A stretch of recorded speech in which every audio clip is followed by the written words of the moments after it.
emergency situations. The alert tones which were just broadcast will automatically activate special receivers to alert you of impending hazards. This test is normally conducted weekly around 11 a.m. If hazardous weather is imminent or occurring, the test may be canceled. To provide the most consistent warning service possible, the alert tones will only be activated for the following counties in the KXI42 listening area: in Missouri, Perry, and St. Genevieve. In Illinois, Randolph and Perry. If your receiver was tone activated, the alert function will automatically reset after the test.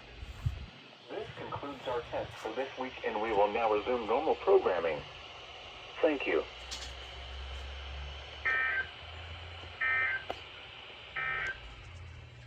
Now here is the hazardous weather outlook.